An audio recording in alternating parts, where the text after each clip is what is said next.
Nagkaroon nga ng pamisa sa unang taon ng death anniversary ni Nora Honor. Ito nga ay inorganize ng kanyang anak na si Ian De Leon. Makikita naman nga sa larawan na nandirito ang BFF ni Nora Honor na si Boots Anson Roa.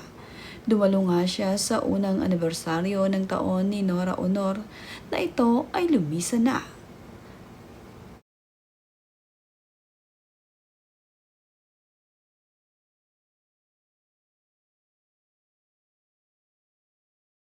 Kasama naman nga ni Ian De Leon ang kanyang may bahay at nandito rin ang kanyang dalawang anak na lalaki na kasama niya dito sa pamisa. Sila ngang pamilya ang magkakasama dito at sila din ang nagbasbas dito sa libingan ni Nora Honor. Isa-isa ngang nagbasbas itong sina Ian De Leon at ang kanyang asawa at ang kanyang mga anak. Nandito rin itong si Miss Boots Anson Roa na nakisali sa pamisa ni Nora Honor.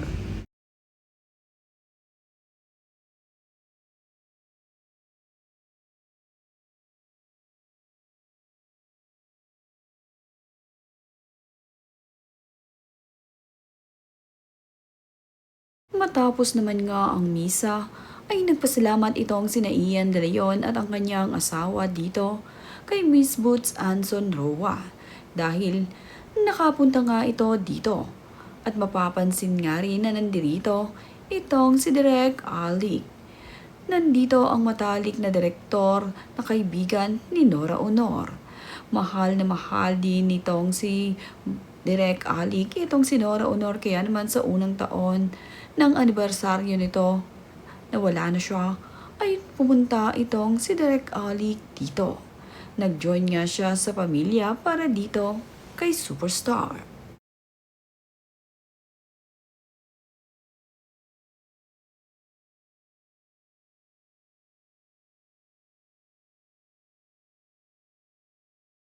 Dumalaw din sa libingan ni Nora Honor ang kanyang anak na si Matet De Leon. Kasama naman ni Matet ang kanyang dalawang anak na babae. Hindi nga sabay-sabay na nagpunta ang mga anak ni Nora Honor sa kanyang death anniversary. Pero ang mahalaga nga ay nakarating ang mga ito at naalala ang kanilang ina.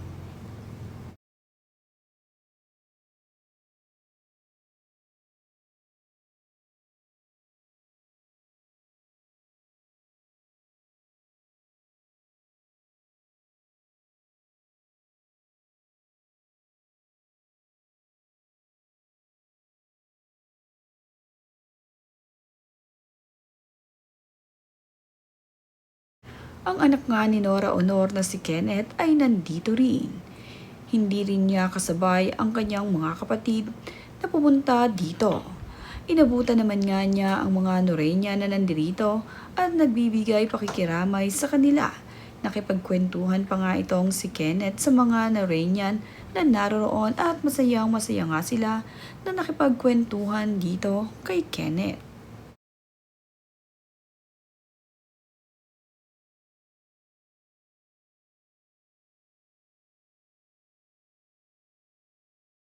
Nagkaroon din ng hiwalay na pamisa ang magkakapatid na Lotlot De Leon Matet at itong si Kenneth para sa kanilang mommy Nora.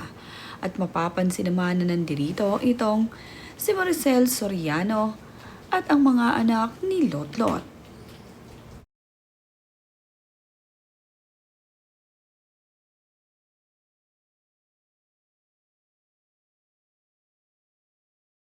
Marami din naman ngang mga Norenian ang dumalo sa first death anniversary ni Nora Honor dito sa libingan ng mga bayani. Talagang maraming nagmamahal dito kay Superstar.